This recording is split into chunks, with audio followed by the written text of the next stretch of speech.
kahimtang sa panahon ng latest news. Deron sa atong linyang Pag-asa Mactan, pinagi ni Sir Joseph Merlas. Sir Joseph, mayong adlong Domingo. Maayong adlawng Domingo sab, Sir Ariel, o sa ato ang mga suking tigpaminaw. Muna ng latest with update para karong adlaw. Kaning easterlies o ang init nga hangin nga gikan sa silangan o dagat Pasipiko mo'y nakaapekto sa ato ang nasod. Gawas aning easterlies wala tay gibantayan nga LPO Bagyo sududol sa itong Philippine Area of Responsibility. Kung nakita na to, ubos ang epekto aning easterlies o more na epekto diha sa silangan o sidlakan nga bahin sa ato ang nasod.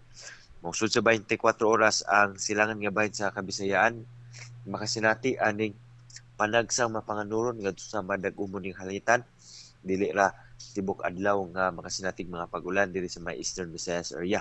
Kung naaman ay mga patak-patak o mga lumalabay na mga pagulan. Inubanan sa mga pagpanugdog o kilat nila sa easterlies. So far, karong mga orasa sa Samar provinces natin mga pagulan.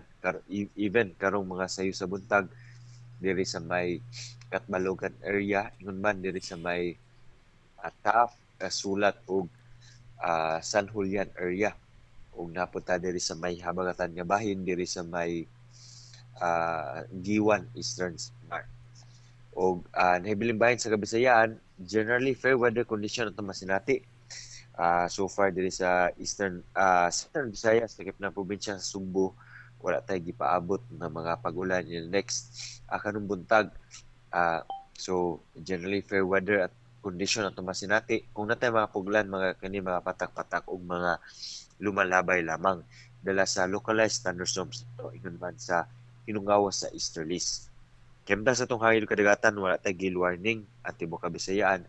Padayong makasinati aning hinay nga to sa kasarangan nga hangin, nagikan sa silangan nga to sa habagatan silangan o gatong kadagatan ay malinawon nga to sa kasarangan nga mga pagbalod.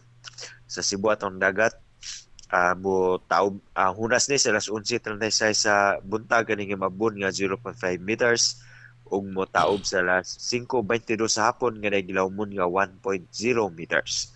Ato ang temperature forecast 26 up to 32 degrees Celsius.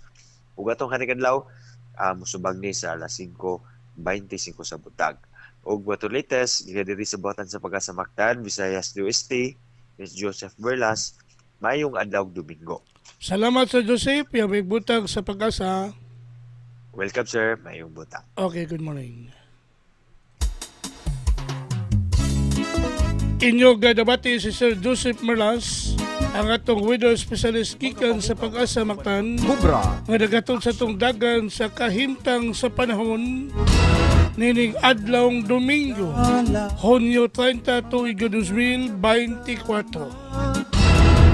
Salamat ni Sir Joseph Merlas og mayong buntag sa Pag-asa Mactan. Kagikan sa TV stations, may pangukauban kang kubra in action. Panauta o paminaw, sayo sa kabuntado.